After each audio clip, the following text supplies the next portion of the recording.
Good evening, folks, and welcome to the Toon Review for tonight's Face the Lads Newcastle United Fan Forum with me, Alex, and Billy Bob. Roy can't be with us tonight because he is gallivanting at the Asian Cup.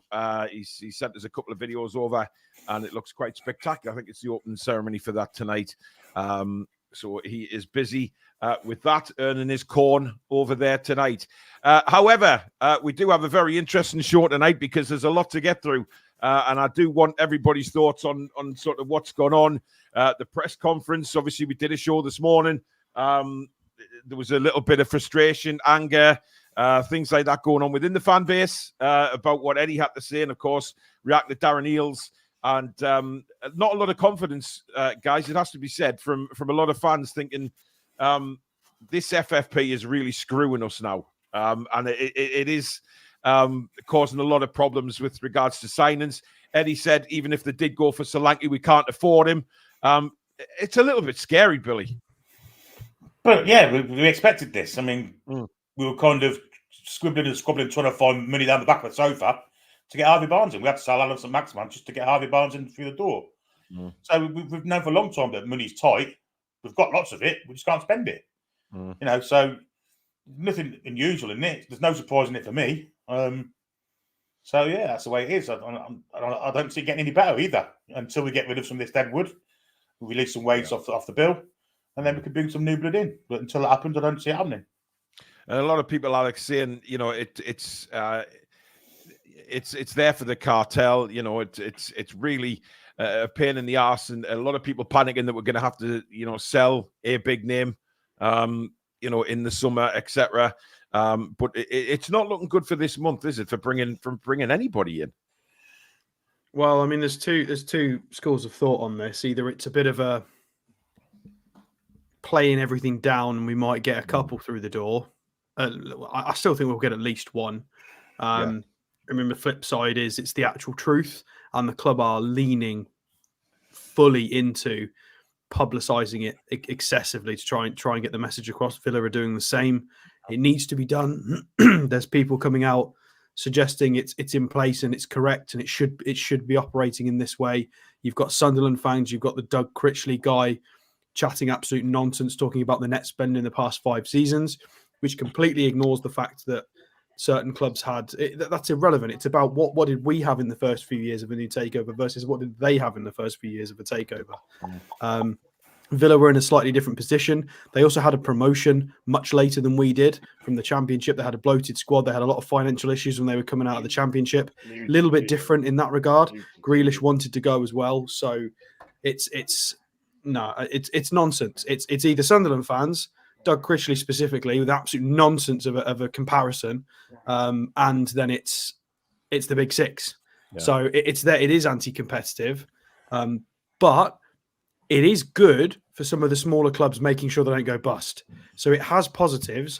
It's just really sucking for. I just think it needs. Honestly, Alex, I think it needs revamped. It does. I agree. It needs revamped. The system is right. It's the right thing to put into place to stop these smaller teams going bust. I just think it needs revisiting because, you know, what's the point in people investing in a business that they can't invest in? It's mental, really. The one, you know. I'm not just talking about Newcastle. I'm talking any walks of life. You know, you buy a business, you want to invest in it. And you know, can I just mention Simon Jordan, because I completely agree with everything he said in the last few days, and I'm shocked that I can say that. Yeah. But he said, you know, it is a business. Yeah. He stated that, or did he state? I've completely forgotten what he stated now. It was essentially Grace, wasn't it? From well, that's what he said a few days ago. But yeah. What I saw him say today, I tell you, I've had a mind blank. Come back to me. I'll have to try and remember what he actually said. Well, we have one of our regular Friday night hosts back, Jimmy Boy. Loving the beard. How are you feeling, my brother? Man, still feel like I got hit. Yeah. By a dump truck, but it's better than being in the hospital. Definitely. Absolutely. Well, it's great to have you back on here, matey. So thank you very much. If I'd known you were able to come on tonight, I would have sent you the link privately. But you're here. That's the main thing. And that's all that counts. So let's bring our first guest on. It is Mr. Proudlock. Good evening, Pete. You all right? How's it going? Good. What are your thoughts? Well, shit's well and truly hit the fan today. A lot of panic and frustration amongst the fans. Are you feeling like that? I am a little bit. Yeah. Because we could do with some new players in, considering the amount of injuries we've picked up this season as well. Yeah. But it's honesty, I suppose, they're coming out with and telling us all about it, why we can't. Were you a little taken aback when Eddie said, even if we did put an offer in for Solanke, we can't afford him? Yeah, I was a little bit actually. Considering how much was he with a quote and 70 million on him, something like that. Well, I mean, I don't know what. To be honest, 70 million for Solanke is. No, I definitely wouldn't pay. Not pay that at all. No.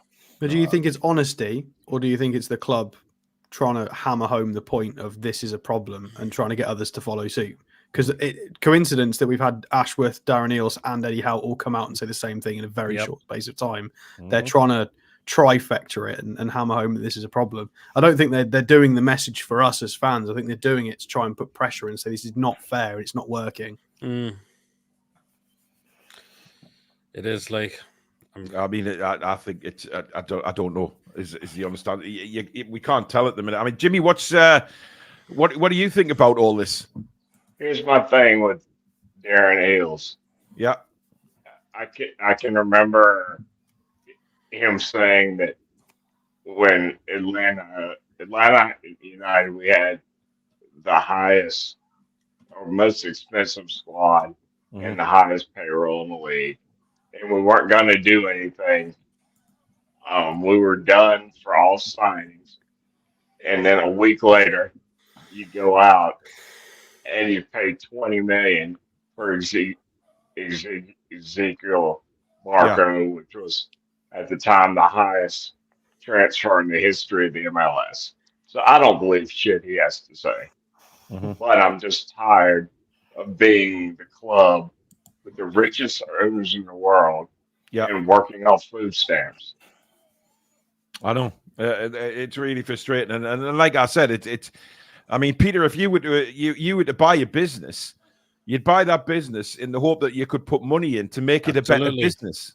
And FFP is restricting teams, like Alex said early on, FFP is not a bad thing to save the smaller clubs from going bust, but there has to be something changed regarding FFP to allow the bigger clubs to spend it. It's restricting, and it's stopping us from challenging, the teams that are already up there. Man City, for instance, had 10 years to build before FFP came in. So they've been able to build that empire before FFP even came in to stop them. So we are terribly restricted. We certainly are, as well. And I put it down to our, in a way, why we're under these as well, under our previous owner.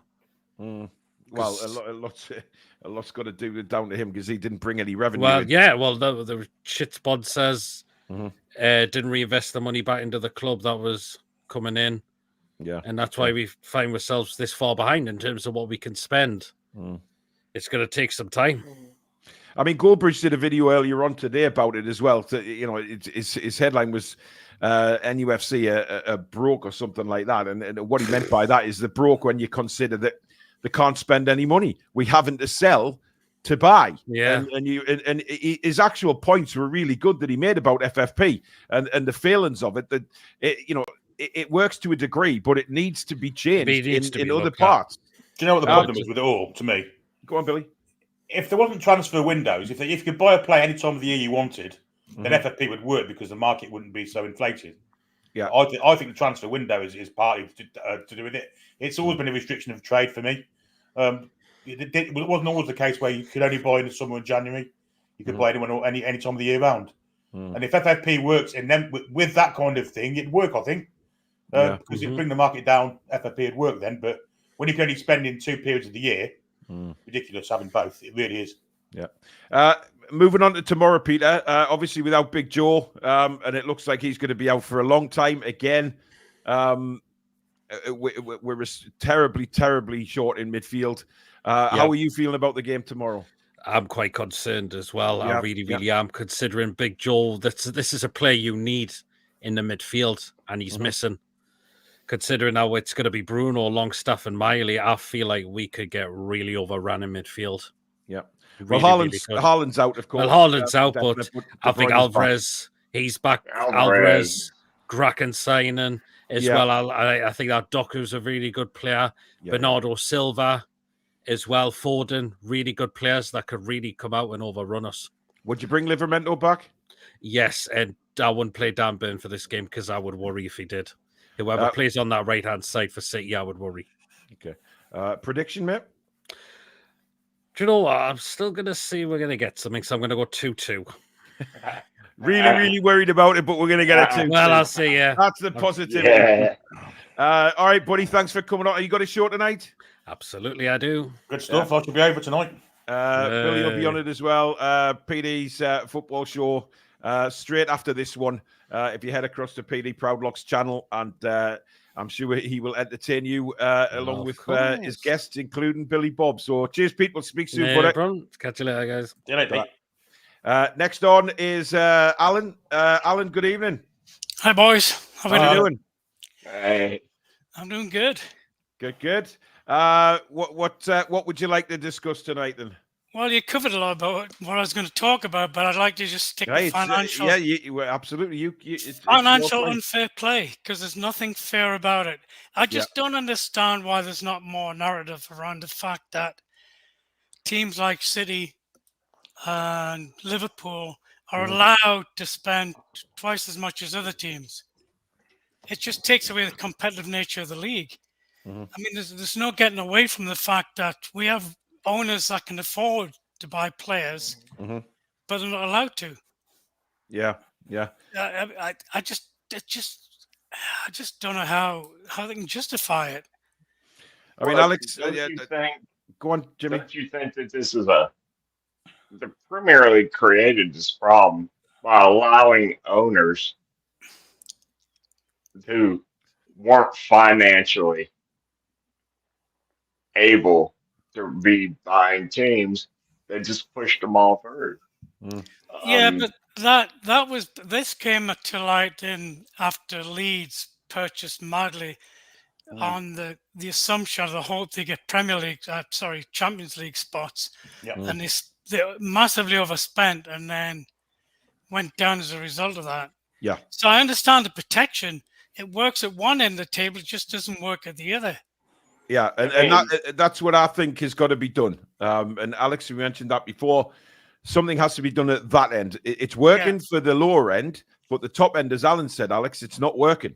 And what Simon Jordan said, he said that if a new owner comes in, they should be allowed to spend twice as much. That's lose 210 million a year for 3 years. But I don't think that would work either. Yeah. What I'd like to see is to someone come up with a scheme and say, look, there's a benchmark at the top. You've got your Liverpools, you've got your Man Cities. You're allowed to spend on your squad to bring it up to that same value. You're not monopolizing the league. You're trying to be competitive. Well, that's a bit, I mean, that's an arbitrary value that could change, couldn't it? But I don't think it works even lower than the Premier League, like you're saying. I don't think it works at Championship level either. League One, it's very restrictive. The rules are extremely restrictive. And then the Championship, we've had a couple of cases where it's not been a problem, but it could have been. Villa put all their eggs in one basket and came up. If that hadn't have worked, they were buggered. Like, they massively overspent. They were in big trouble if they didn't come up that year. I think Fulham were in a similar situation as well. There have been a few clubs in recent years that I wouldn't say got lucky. They were good enough to get promoted, fair enough. But if it hadn't have worked out, they were in big trouble. So, they're kind of playing around that anyway. It's just a different scale, whether it's you putting all the eggs in the basket to get Champions League. 20 years later, we haven't learned our lesson. You've got teams putting all of their eggs in the basket to get promotion to the Premier League. It's no different, really. And it's hurting clubs up and down the whole pyramid. So let's also not forget that Simon Jordan, what he suggested about new owners being allowed to spend double, that's happened for one club already. Well, worse than that. Chelsea had their financial fair play seeding reset when Abramovich left. Totally reset. And then, yet they're still over the new seeding. So, But we got taken over and didn't get it reset, which is very interesting. I know it's a different scenario, but we weren't given it's something- sponsorship deals. Yeah, There's yeah. financial proof of we got what, $1 million and $1 million 2 years on the trot from Ashley for the stadium sponsors. Like that, where is the arbitrary line in the sand being drawn, and who's drawing it, and why is it being drawn? We could just say, well, we want a clean slate as well because Ashley didn't pay us fair market value in sponsorships during his tenure. Yeah, it's just people randomly just making up lines left, right, and centre. I just like based on nothing. Yeah, I just like people to recognise the fact that it's not fair. It's not a level playing field, and something really needs to be done about it. Unless that's what it was put in place for, wasn't it? To try and create a level playing field, and it's not doing that. But on to the game tomorrow, Alan. I mean, how are you feeling about tomorrow's game? I'm seeing it as a free ride, mate. With the like everybody else, with the midfielders we have. We could be surprised. What the lads are like. I wouldn't be surprised to be surprised. Yeah. I'm going with my heart. I'm going with it like PJ Proud. Like I'm going with a 2-2 draw. Okay. Well, hopefully it will be. Thanks for coming on, Alan. Some good points made there. And hopefully, something happens with regards to FFP. But we'll speak to you next week, buddy. Thanks for coming on. Thanks, Alan. Yeah. Take care, mate. Lads. Good night. Great job. Great job. Granny Granny just made a massively good point. West Ham got a free stadium. Yeah, they did. Yeah, absolutely. So it's just left, right, and centre. People, they're just drawing arbitrary lines for no reason. Like it's just so random.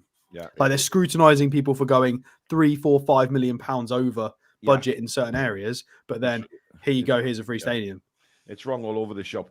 Let's keep going through. There's loads of people waiting to come on. We've got Tom next. Good evening, Tom. Evening, you all right? Hi, Tom. Not too bad, buddy. What would you like to say? Look, I think obviously everybody's frustrated with it. I think a lot of there's a lot of truth in there, but I also think at the same time, as we know, we play with cards close to a chest, so I wouldn't be surprised if we did get one or two in one way or the other. But I also think mainly that the comments that have been made, or it's basically a warning shot. We're firing a warning shot across the Premier League's bows, and I think there's other teams kind of will be doing the same. I would very much hope that in the background things are happening, and we're talking to Villa, and we're talking to Everton, we're talking to other clubs that are pissed off about the situation as well. I mean, for all that we've had, we're ups and downs with Villa and Everton. I think really it's time that we're band together, and Jimmy, what do you think? Do you think that should happen? Clubs getting together to discuss this before they make an approach to the Premier League? Yes, definitely. But then again, we can't wait on everyone else. We have the power to hire the best attorneys money can buy. Yeah. And just remember, it was the rest of the Premier League that voted for these restrictions with the exception of a couple clubs. I'm all for lawyering up. I don't know how long we're going to play nice and continue this. Woe is me. We can't spend. It's time for us to take action. And if anyone wants to come along for the ride, fine. But the problem. The problem we've got, Jimmy, is, and Tom as well. The restrictions get tighter the next 2 years as well. Yeah. So it puts an even bigger strain on the teams who want. We're all right with that. We've already got our wage to revenue down to like 70. But something. So I'm talking about like in general. Other clubs who are in that vicinity, Alex. Who and let's be honest. I think all football fans want a fair league.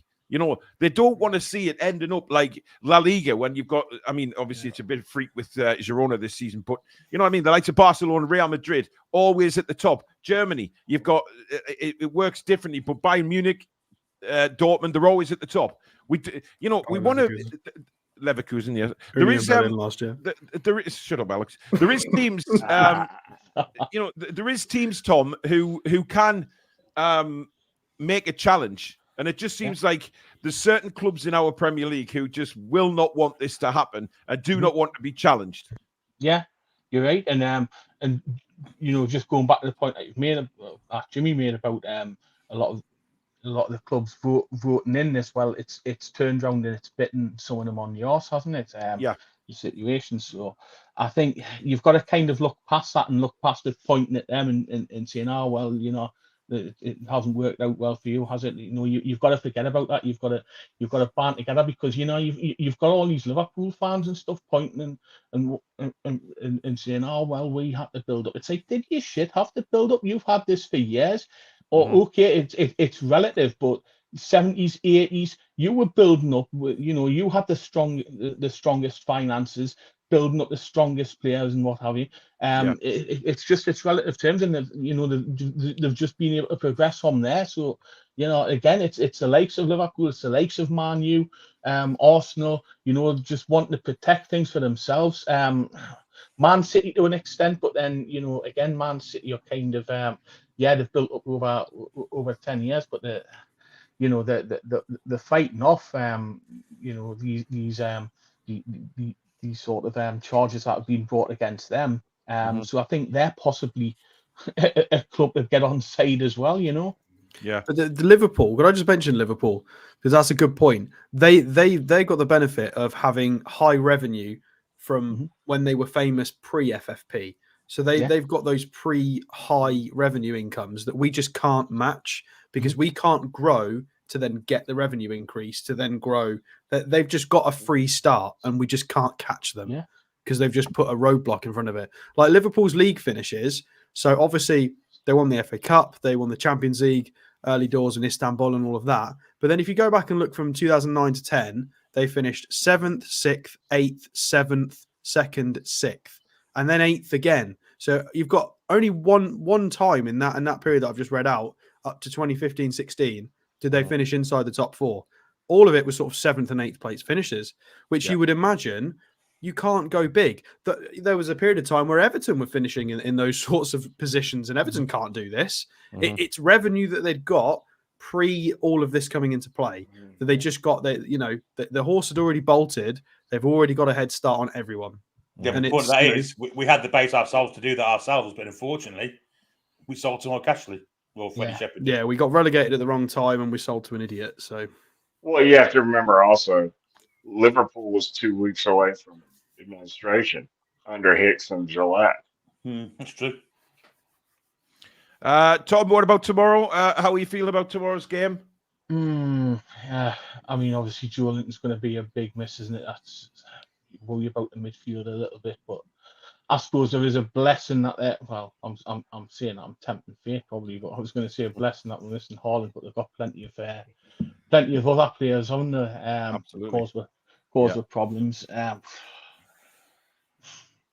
gonna go with me heart a little bit. I'm not gonna go wild and say we're gonna win like 5-0 or anything like that. But I'm gonna say we'll get a 1-1 draw.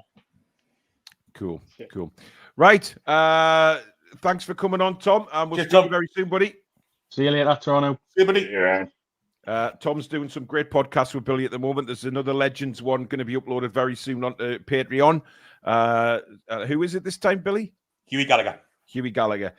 So that is ready to be uploaded and will be on shortly. I'll let you know across the socials when that is on. Let's carry on with the guests. We got Darren next. Darren, good evening. Hello, boys. All right. And how are you doing? I'm good. I've had a good week beating them numpties on air. It was a great result, you know. Yeah. Kind of brought back down to earth today with a bit of reality, though, mate. Be fair, we've got to do it fair. People's overreacting a little bit. Our income's not massive, and it's one of them things.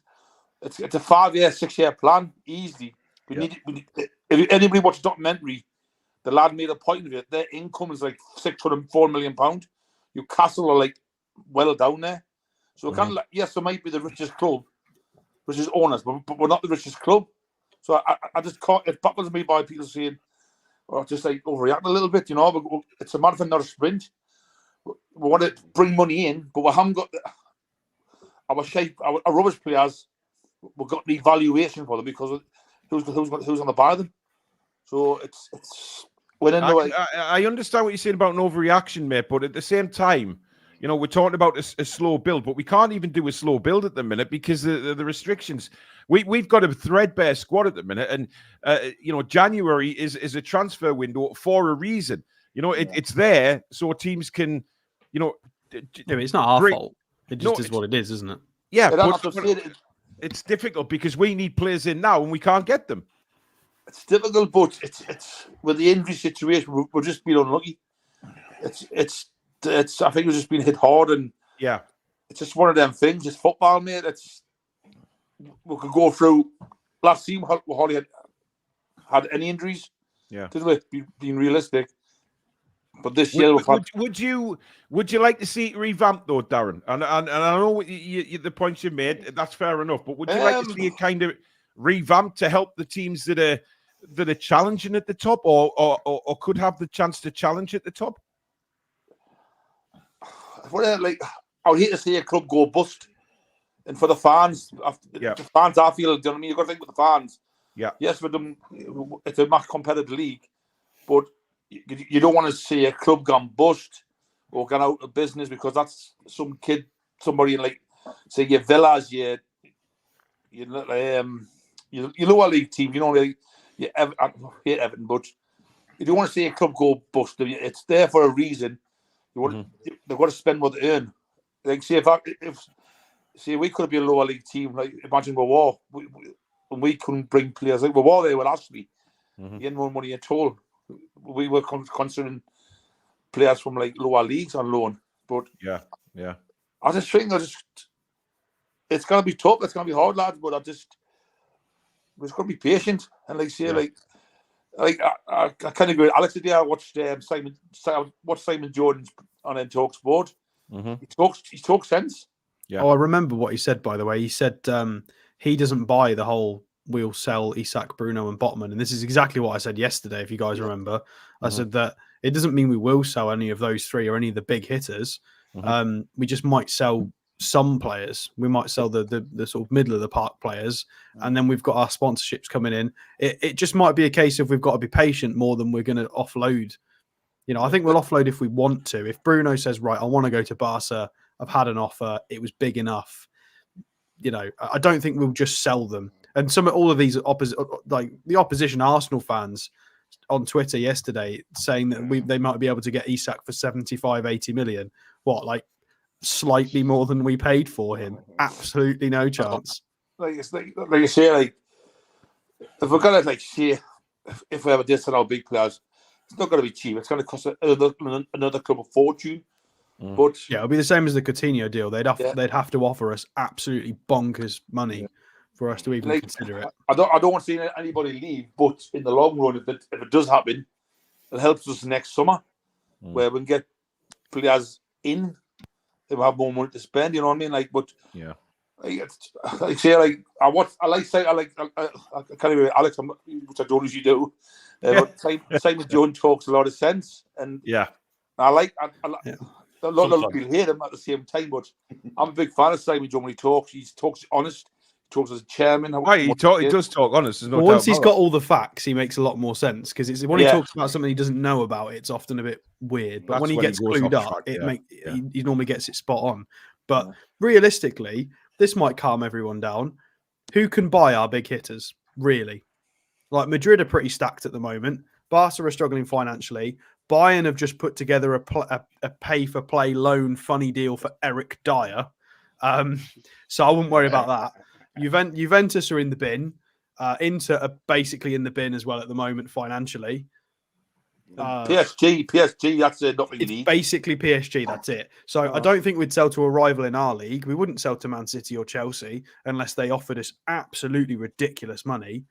It's just PSG. I genuinely, there's not really anybody around. I wouldn't be too bothered because if it's PSG, we'd accept stupid money. I see, like I just think we've been so unlucky with injuries got this year. It's just been relentless non-stop. But that's what we wanted to compete. We wanted to go in every competition, and people complain we weren't competing 2 years ago. But now we're all competing, but just unfortunately this time especially this season, this current season, we've been hit hard. And like Eddie House said the last couple of weeks has been the first time in a long time they've been fresh on the training ground, training properly. And on Saturday, you could sit on Saturday and we'll play them lot. How fresh we were from the first minute. We bossed it. Yep. And Sunderland didn't have well, we'll see. We'll see what happens tomorrow. I mean, I expect us to look a bit more fresher on the field after he said that. What's your prediction for tomorrow, Darren? It's got to be a hard game, lads, but I'm going for the sneaky 1-0 win. I've got to. Yeah. But again, it could go 1-0 win or 2-3-1 to them. I hope you're right. I mean, if we keep Man City to 0, then we get someone out the game. It would be brilliant. I just think the game, to have Big Joe out, I think it's our midfield got to be Miley, Bruno, and Longstaff. Yeah. Miley may go missing. The game. Well, the team like Man City are so good past the ball. He might stand up. You never know. But Darren, thanks for coming on, matey. Cheers, boys. Thank you. Take care, matey. Good night. So that was. Let me ask you guys. Two seconds, Jimmy. We've got 2 super chats, both from Ian Morgan. Thank you, Ian. He's left a comment that one of them says FFP more like NFFP, not fit for purpose. A lot of people frustrated about it. Sorry, Jimmy, go on. Yeah, you guys, especially Paul, you get to go to the matches and you can gauge the fans. Do you not think this is going to be a kind of a weird fan base tomorrow? Maybe because we beat Sunderland. We've come off, there's a really good feel factor within the fan base. Yeah. Where training, and things are kind of looking like they're getting back to normal. And I just find the whole timing of the Darren Eels to be not good because you basically just killed any feel-good factor we had in the club with this news. Yeah. But listen, Jimmy, that's Newcastle United to a T, isn't it? I often refer to it as a roller coaster because sometimes we're on the up, and earlier on in the week, life is a roller coaster, just gotta ride it. Anyway, earlier in the week, we're climbing the roller coaster, and that interview comes out, and then what Eddie had to say today, and it's a little bit down the slope again. But I don't think they directed at us as fans. I think those interviews were for the media and for pressure. Yeah. More than for us. We're used to Eddie being full of shit, so we could have done with that. But when Eels comes on, it's just like it seems like it zapped a lot of the feel good factor. Yeah. Billy, are you expecting us to still head to the loan market? We need to bring players in. We can't afford to pay a straight out fee for somebody. We need to bring strength into the squad because we're short. We're short in a few areas now. Yeah. We probably need a midfield player. We probably need a right-sided winger, a striker. We need 3 or 4 players. I can't see us getting 3 or 4 players in. So it's imperative to bring 1 or 2 in at least. I would think so. I imagine so, but don't be surprised if not. Yeah. Right, let's bring our next guest on. It is Derek. Good evening. Good evening. I won't say I told you so. Well, what does Jimmy think of Doug's shot stopping now? I tell you what, I wasn't a big fan of his, but he's really surprised me. He's had some good games. Yeah, he has. Yeah. And I think that restores a bit of confidence. But what's your main point tonight, Degger? So shit. Yeah. With regard to FFP, it was brought in to stop clubs going bust, and there's a simple way to sort it out. Don't allow clubs to go into debt. Well, that's the thing. It was to stop that. But look at Man United, Derek. 600 million or whatever it is in debt. And that's the way you stop it. You stop clubs borrowing. Yeah. I mean, they could You just know, it's not clubs transfer following that. It's sorted automatically, but it's never going to happen because it's specifically there for Man United and Liverpool and Tottenham to a degree. Yeah. But anyway, as a I want Newcastle to take I want to take the two of you. I don't think Billy joined in so much, but the idea of playing Shea as DM, I think it's a fantastic idea. It allows my BDB to be centre half and Livramento on the left. Everybody's happy. Livramento's in, BDB's in, and Shea's in and all. And I completely disagree with your reasoning about Shea not having the time in midfield that he has as a centre half coming out. Why? Because I think he will have the time. Well, yeah, but because he's not having to defend, so he'll be in the middle, and I think he's got all the ball skills and passing skills. People go on about Botman. You know, look at Botman's stats. The only balls he ever plays. To be fair, since he came back from injury, he's been a bit better at actually passing the ball forward. But invariably, when Botman gets the ball, he passes it square to either Burn or Shea. And they have to do Derek, but at the same time, that's like saying Billy plays with his balls on the sofa. You know, you kind of he's not quick enough to play the number 6. Surely you can see that. It's not even about speed though. Can I just mention it because I couldn't respectfully. I disagree with absolutely everything you've just said. I would prefer to have Botman with Lascelles every day of the week if we're going to move Shea. I wouldn't have Dan Burn as a centre-half ever again unless it's against lower league opposition.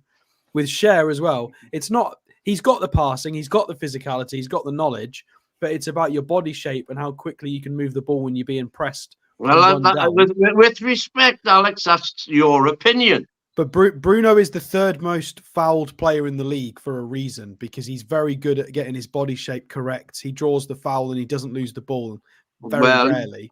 And Bruno is too keen to do the Rob Lee 180s and 360s.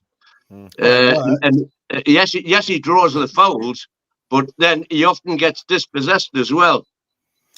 Well, that's what you get playing in a lot of trouble, which is why people are saying people run through our midfield. Yeah, I mean, Irani Granny just summed it up. It is about press resistance, but about Botman as well. Botman is the guy who helps us break lines when we can't be creative. He steps into midfield. Botman is a great defender. I'm not disputing that for 1 second. His passes, he plays that flat pass through midfield that bypasses 3 or 4 opposition players. He plays that ball twice a game, every game, and it's amazing. I've never seen. I never miss a game, and I've never seen it. Look out for it next time. There you go. Go on, Billy. He did it about 4 times against Sunderland last week. That was crisp through. What I'm saying is he's been remarkably better since he came back from the injury than he ever was before he got injured. But he doesn't do before he got injured. Every time it was a square pass to Shea or to Burn. It's completely different passes. Fabian Shea will pick it up in sort of the half space and will play a 40-50 yard high ball to a winger. Or will carry the ball forward. The number of times you see Botman with 30 yards in front of him and he never runs into it. Never, ever. He always just looking for the square ball. I think I'm watching a different game. I watch every game about 3 or 4 times. And the number of times Botman gets the ball on the edge of the area and he's got... I'm watching a different match. Hang on, whoa. Right. Time out, right? There is a reason for that, by the way. Yeah. Go on, because Fabian Shea has Kieran Trippier next to him who's bombing up the line, and Sven Botman has Dan Burn next to him who doesn't bomb up the line. Yeah, annoyingly, Shea doesn't pass to Trippier often enough and as quick as he should sometimes.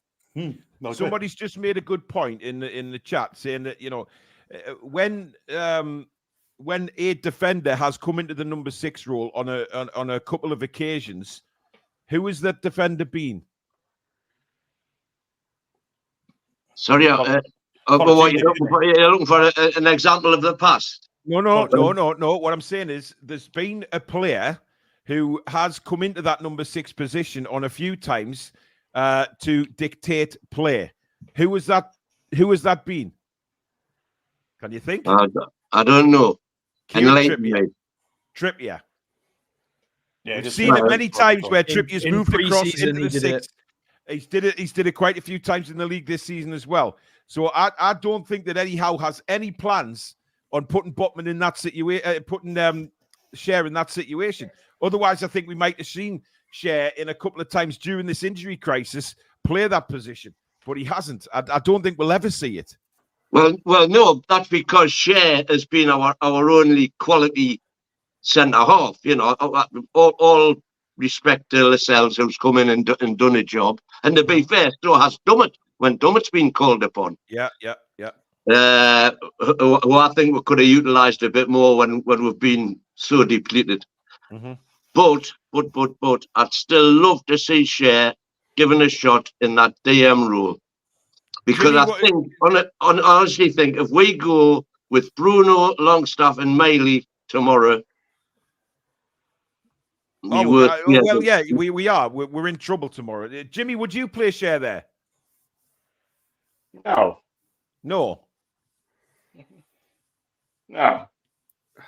Why? I think I know why he wants him there. I think he's got old school bits of his game, hasn't he? Like he reminds me a little bit. I mean, we've just lost Beckenbauer. Share would have been a libero back in the day. He'd have been the guy that stands there who's a bit more technical than the other centre halves. Exactly. And he's not. Well, going back even further, Bobby Moncur did it. You know, there you go. I know what you mean, but I just feel like there's a different set of responsibilities as a six nowadays. I understand what you mean by Share's skill set. He's got bits of it, 100%. I agree with that. But in terms of the press resistance you need to be a six in the Premier League now, on your own as well, I just don't think he's quick enough in terms of his movement, body shape. I think he'd get robbed often, more than Bruno does. Look, at the end of the day, it's a very interesting point. And Carl says, watch now, it'll happen. Well, yeah. That'll be strange if that happens tomorrow. So it's going to be interesting. What's your prediction for tomorrow, Derek? I mean, you said there about the midfield. That definitely concerns me. I think as soon as we I think that will be our midfield because I don't think Eddie's got it in his locker for to try anything outlandish. He likes it tried and tested, which has there's a lot to be said for that. Mm-hmm. But me head says we'll get beat 2-0. But my heart says we'll win 2-0. Head in. What you going with, heart or head? I'm going with my heart, obviously. Absolutely. Derek, it's been a pleasure as always. Very, very interesting conversation, matey. Hopefully, we'll get that result tomorrow, and we'll speak to you next week, buddy. But by the way, just on the subject of selling one of our quality players. Yeah. West Ham, 100 million for Rice. Look what they're doing now. Mm-hmm. Aston Villa, 100 million pound for Grealish. Look what they're doing now with the squad that they built on the back of that money. Yeah. It wouldn't bother me at all if we were to sell. Well, Bruno, I mean, Derek, or Isak even as long as we've got a proper, proper replacements in. It's like I said earlier, Derek, in the week, the sentimentality has to go out the window if you want to be an elite side. It's as simple as that. Yeah. So I agree with you on that. But thank you for coming on, buddy, and we'll speak to you soon. Mate, thanks for having us. Take care, Derek. Good night. Good night. Yeah. Very topical conversation as well. Yeah. I mean, I thought it was in a tennis match there between. I was sort of looking at Alex, then down at Derek, looking at Alex, down at Derek. That's what we love. That's what we love. That is the whole point. Exactly. That is the whole point of doing this. Is opinions. Getting opinions. Even if they smoke crack before saying it. But the thing is, it's all about opinions, and it's great to have the conversation, and it's great. I remember the conversation about Colaccini moving him into the midfield. Yes, I remember. I think Billy on the couch with his balls are still pretty fast. I'm still playing with them. I'm not playing with them now, and I'm on the couch. That's a thought I don't want to go into on a Friday night, Billy. To be quite honest with you, but I've just joined the queue 3 times. Jesus Christ. Anyway, moving swiftly on from that topic. Lawrence, good evening. Even Lawrence. All right. How are you doing? Okay. What's your thoughts tonight then? Well, Yeah, I'm pretty happy after that Derby win, but obviously want to tomorrow. With the transfer, it was frustrating, FFP, because a lot of this is down to the previous regime, lack of money coming in from like Kasore, Funny 8. Obviously, the owners have rectified this. It didn't help that we were advertising the Sports Direct, didn't get a single penny for that to St James's Park. I think maybe there might be more transfer rumors coming up in after the Man City game, because it's 2 weeks between then and the Fulham Cup tie. In terms of tomorrow, what does actually give us a bit of hope is the fact we're at home and we've got a good. We've done so well at home this season. Albeit the last game was an absolute horror show. Plus, maybe it's the fact we're playing 5:30 on a Saturday under the lights could help us. I'm hoping the players have also got some confidence after the Derby win. Yeah. We were favourites, but it's still a Derby win. I didn't expect us to win 3-0. I said 2-1. I thought Sunderland would have done better than that, even if they are championship level. So, are you worried about our midfield tomorrow, Lawrence? Are you like the rest of us thinking maybe that's just a straight hit for Manchester City? That's where they will target for the game. Yeah, especially without Joe Linton. Just sums up the season how Liverpool have lost Salah, Trent Alexander-Arnold, potentially Szoboszlai right after the play does. Man City getting De Bruyne back for this game. Well, it'll be his first Premier League appearance of the season. Yeah. And, we don't have Joe Linton. I don't count Salah. That's not... Because when you buy a player who plays for an African nation... You have to factor that in. You can't use that as an excuse. So Forest fans, when you buy a player, if you know they're going to AFCON, you know they're going to AFCON. There's no, can't be crying about of course. it. When you buy it, you know what you're signing up to. Whereas like Tonali, we didn't know that. That was just out of nowhere. Yeah. Yeah, that just sums up the look as well with Tonali as well. Because that it's messed up with FFP because 55 million for a player we cannot use until next season. Yeah, wow. What's your prediction for tomorrow then, Lawrence? Are you just wanting anything from the game rather than nothing? Well, definitely take a point, but what I'm looking for the most is for us to put 100% effort in. Just even if we do get beat by a better quality side. Then you can't really ask for more than that. I suppose once this game's out the way, once Villa's out the way, I think we'll probably start climbing up the table, maybe starting from Luton at home on the 3rd of February. Also, Solanke linked. I was hearing Bournemouth wanted 70 million for him. As good a season as he's having, no thank you. Yeah, definitely not. Lawrence, thank you for coming on, buddy. And we'll speak to you again, mate. Take care. See you, Lawrence. Thank you. So that was Lawrence there. We've got Dan next, then we got Sam, and then finish up with the sport report from Australia, of course. Foxy's made a comment here saying, imagine selling Bruno for 100 million and bringing in Phillips and Solanke. No problem selling anyone for the right price, but I don't trust our recruitment 100% at the moment, Billy. Yeah, Phillips and Solanke are what we're looking for now with nothing. So we sell Bruno for 115 million. We then get 575 million to spend over the amortization, I believe. Is that right, Alex? Over the 5 years? Theoretically, yeah. So we'll be looking at higher value than them, surely, Scott. Yeah. Billy, Jimmy, are you in the same camp as, would it bother you if we had to sell Bruno and we bought 3 or 4 quality players through the door?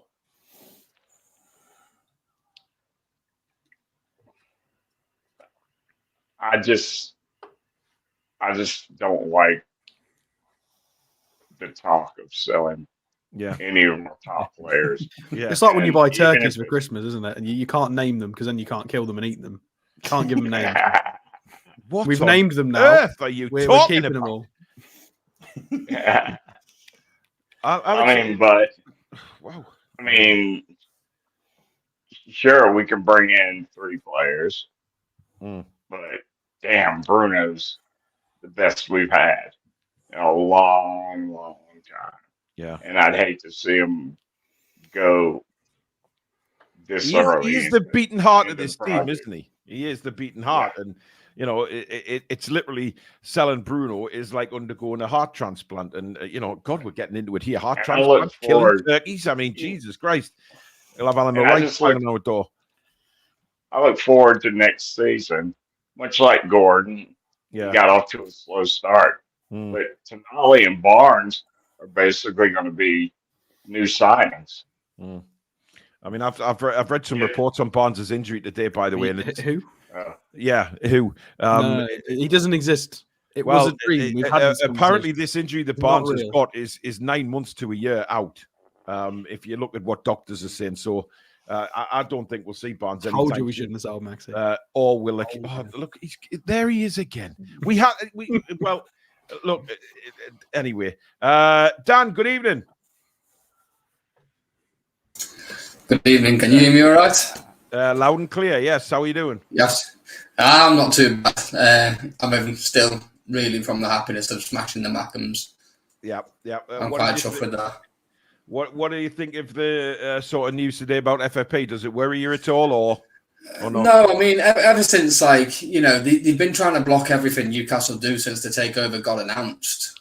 Like, whether it's the sponsorships, whether or not it's the affiliate club transfers. Premiership is trying to do everything physically possible just to stop Newcastle becoming the team we can do. This is something we're just going to have to face because ultimately FFP is not going to go anywhere as long as it keeps serving the clubs that want it in.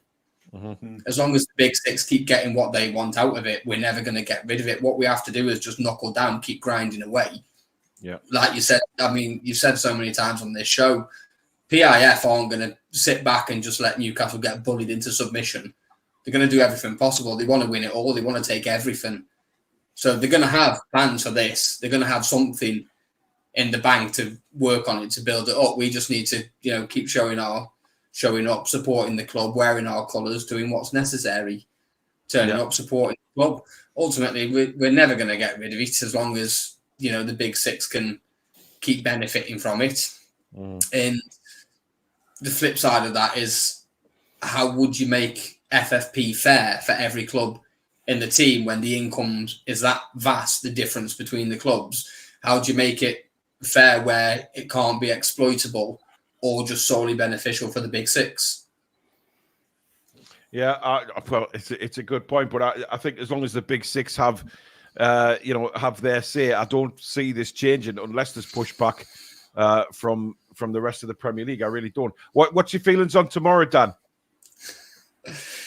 See, I mean, everyone's sort of like seen a bit pessimistic, but we need to remember, look at what we've done this season so far. We always seem to do better off when we're the underdogs, when we're going in. We seem to do well. I reckon we've done it before. We've beaten City before at St James's Park. Even if it's 1-0, a win's a win. I reckon we can do it 1-0. Interesting. Very interesting. What do you think moving forward? I mean, if we don't bring many players in this transfer window, you know, the injuries we've got were pretty much long term. So, barring a couple of players, this is the sort of 11 we move forward with into the second half of the season and up until the end of it, really. Where do you see us finishing? Honestly, I reckon we'll still be in top 10. We might not make Europe this year, but there's no team that's been through what we've been through. No team has had the lineup of games we've had in such a short amount of time. You know, we've been through Arsenal, PSG twice, Borussia Dortmund twice, you know, Liverpool, Man City, Man United. We've had some big games in a very short amount of time, and we've still managed to get something out of it. And it's been with pretty much the same 11 players every time. Yeah, I reckon we'll still do all right. We just need to get through this season, not take too much of a knock, not take too many, you know, not drop too many points, finish in a decent enough position, get our squad back for next season and go again. Yeah. Right. Well, thank you very much, Dan, for coming on. Some good points made there. You take care, buddy. See you later, guys. Cheers, Dan. So that was Dan. Interesting point from Ronald here. He says the big six have achieved their breakaway league. FFP. You can't. It's a good, very, very good point. That I mean, Dan just said it, and I completely agree with him. PIF bought the club because they want to win absolutely everything and be the best in the world at everything. Mhm. So this is a bump in the road. We're still going to be the best team in the world at some point. Yeah. It's City just kept beating that drum until they won a treble. We're going to do the same. I've got no doubts. Will we be alive to see it, though, is the question. Well, it took City, 15 odd years? Well, less than that post takeover. And we've got a lot more money. We just haven't got the head start that they had. So why can't we do it in 15 years? Derek's right. We've got 570 people. Well, nearly 600 now, and still only 150 likes. Howie, man, where are you? Please do hit the likes, guys. It's very, very important to the channel that we do keep the thumbs up coming in. It puts us up there in the search results. It's very difficult to explain how important the likes are, but they really are. To promote a channel, we need people to like the shows. It doesn't take 2 seconds just to hit that thumbs up button if you want to. I'm not forcing anybody into it at all. I am. All right, well, Jimmy is. So there you go. Right, we've got Chippers. Good evening. Hello. You all right? We are, matey. What's your point tonight, Chippers? I'm going to try and come out with a bit more positivity. I'm going to look at it as how, me being positive, that's a first, isn't it? Mm-hmm. People get it written down. I'm obviously chuffed a bit was beating the unwashed down the road last week, but it's the way we finished the game. As Eddie Howe said, we've had a week on the training pitch now. When we finished the game fresh, we didn't look tired. It's for the first time in a long time we didn't look shattered. The players look like they've needed that rest, needed that recovery time, and you can see that they look a different. And now we're not playing much opposition, but they looked a different team. They looked like you could see in some of the games as soon as we walked on that pitch within 5 or 10 minutes, they look fine, and after another 10 minutes, it started to look jaded. We didn't look that. We controlled the game. We did the right thing. We kept the ball from them. And if you look, we only made one change before the 90th minute, obviously with Joe Linton going off. So I'm trying to look back. Does that not worry you, though, Chippers? Does the midfield, yes, we can all be positive because we've seen Newcastle many, many times go into games where they're complete underdogs and turn it around. We've seen that so many times, and I'm hoping that we get that tomorrow. But if we're being realistic as fans as well and being perfectly honest, we have to worry about our midfield tomorrow, surely. Yeah, I worry about it because it looks like it's going to be Miley, who is this game maybe too much for him, possibly. Longstaff, who's terribly out of form, and we're going to probably be relying on Bruno to do everything tomorrow, which, has he got the discipline to do that? Because we have seen him at times, he can't cross that threshold of getting bookings and things like that, so he's going to have to be very, very disciplined tomorrow when he's going to come up against people like Rodri, De Bruyne, who else is there centre mids? Is somebody else? Would be somebody else there, unless he plays a 2 centre mids. But don't help him. Let him struggle. Yeah, Kovacic. I heard him, Kovacic. So he's got to be very. There's going to have to be some discipline tomorrow, and there's going to be stages, obviously, where Man City are going to be absolutely dominating the football.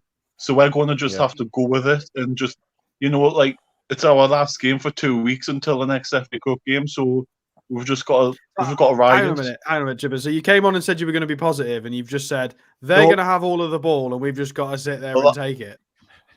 No, but Chippers, listen to what I mean. Chippers, I know you like to sit there and take it, right? But when we're talking about football-wise, we have to be strong on the pitch. Surely we can't. If we sit back against Man City, we're going to get dubbed. Yeah. Well, that's what I'm saying. It could easily be exactly the same as the cup game early on in the season, where it could be a game of 2 halves. We don't know. We don't know what's going to happen. Tonali and Joe Linton. Well, minus Tonali, who'll be down the bookies, and Joe Linton, who's injured. But it could easily be similar to that. But I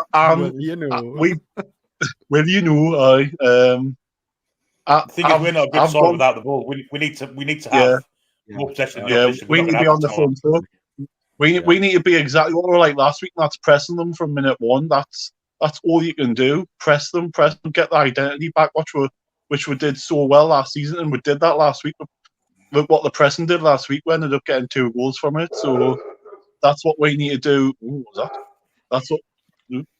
Jimmy's dogs are chasing the squirrels again by the sound of things. Yeah. He's desperately trying to mute himself. The dog doesn't like me. I'll mute you, Jimmy, just while the dog's barking, buddy. There you go. What's your prediction then, Chippers? I've gone for a 2-2 draw. I've gone for a 2-2 draw. Yeah. I think there'll be goals. Yeah. Well, hopefully you're right, matey. Thanks for coming on, buddy. Chippers. See you next week. See you soon, mate. Take care. Good night.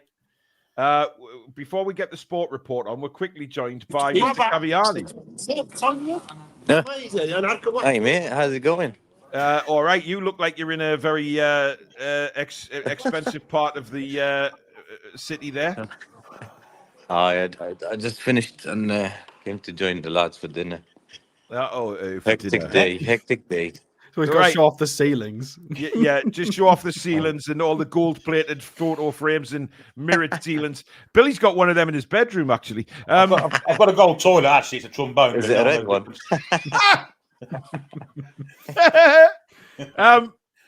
Right, I'll not keep you too long. If you just get a prediction off you for tomorrow, mate. I'm like, I'm going to go for 2-2. There's going to be plenty of goals, I think. Yeah. 2-2. Holland's not going to play, so Roy, nobody's listening to you. Everybody's just looking at your background. Yeah, it's true. I'm just right, to be fair, I'm thinking you've just said I'm just meeting the lads for dinner. You know, that for us is going for a pint down Weatherspoons. You're in a bloody presidential palace, man. Where are the hookers? Wrong sport, Jimmy. That's rugby. Good evening to all our rugby friends. I do apologise for Alex's comment there. We don't associate rugby with hookers. Anyway, Roy, 2-2. Are you worried about the midfield?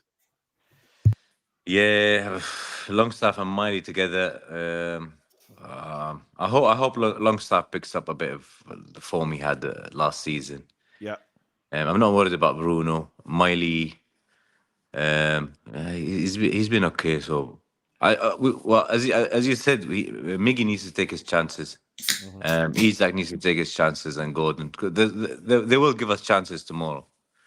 So, Roy, are there any? Don't take this as a bit of a silly question, but are there? I Like Coffee agrees with me. Are there any golden camels kicking around you can nick for us? No, Diamond camel toes. There's something golden here. What's that? Jimmy, man, seriously. I'm back, baby. God, well, it was only you. It was you or Billy that was going to come out with that. To be fair, so the thing is that just a small one, right? That I can put on the on the background, just a golden camel or sit on me. You can't steal stuff over there. You lose your hands. Well, Billy, you do. Look at he's got a bell for his butler. I knew it. I knew it, Caviani. That is, I mean, that bell's like probably coming to America. Unbelievable. Right. You never know what happens if you rub it. Oh, for God's sake. Shocking. I'm back to play me balls again. Yes, exactly. Look, I know that hookers is a position in rugby. That's not what Alex meant. Of course I did. I'm not stupid, Alex. Go and rub your crystal beard. Anyway, Roy, I'll let you get back off to see, the King of Qatar and sit with him for a few beverages and a little bit of caviar and maybe some camel meat and a few camel toes later on. But thank you very much for joining us, buddy. Cheers, mate. We'll see you next week. Fingers crossed. We'll get a result tomorrow, hopefully. All right, buddy. Take care. Cheers, lads. See you guys. I mean, he's going for dinner, lads, and it's like it's probably about 1 in the morning there now, 12 midnight, and he's going for dinner. Where's Sport Report gone? Sorry, where's Dante gone? He's pissed off. What the hell was that, Billy? Pissed off? Since when do we start talking like Alex on here? He's Australian, isn't he? South African, a little bit. I think that wasn't Australian. Oaf. You sound like Queen Elizabeth. What has pissed off? His phone's died. Sorry, Dante. Just wondered where you were. Right, we'll get you back on next week, Dante. Get yourself on, and we'll get you first on next week, matey. So make sure you join us for that. But there you go. We have finished the show for tonight. Thank you very much to everybody for tuning in. Been a really good show. A lot of intense debate between Alex and Derek, which we love. We're all still friends at the end of it. We just have different opinions, and you know what it is? It's great. Because that's why we do this. So you can get your say one-on-one with us without anybody else chipping in. That's why we do it on a one-on-one basis now. And it's much, much better. You get time to have your say, and then we move on to the next person, which is, it works really well. And, it's great. We even saw a bit of royalty tonight through Caviani, where he's playing with his golden bell. Billy, stay quiet, please. So that we've had a little bit of everything tonight. So thank you very much, everybody, for joining us, and thank you for the couple of super chats we've had in. Very kind. And don't forget, tomorrow me and Billy are back at 5 p.m. with Matchday Live, and obviously build up to the game, including team news and your thoughts ahead of the game, followed by full commentary of the 90 minutes. We will also get halftime and full-time analysis from Stato. And then, of course, Billy and Stato will be doing their Patreon reaction at the end of the game. I'll be doing one on YouTube as well. So lots of content coming up. Sunday, of course, we will have the match review on the night time. I'm still working on getting a match day live for the women's game as well. So hopefully we will get that done. Dante is trying to come through, but we finished the show. We'll get him on next week. He's a bit late tonight, unfortunately, with his technical issues. But thank you very much for watching. Thank you, mods. Thank you to Alex, to Billy, and to Jimmy, of course. Jimmy, you stay healthy, mate, and look after yourself. And hopefully we'll see you back on the show next Friday night. Stay in touch, buddy. And we will see you all again tomorrow as Newcastle go at it yet again in order to try and start climbing this Premier League table. But until tomorrow, guys, enjoy the rest of your Friday evening. Good night. Top sorted, mad for it, and all that carry on. Come back and check out some green.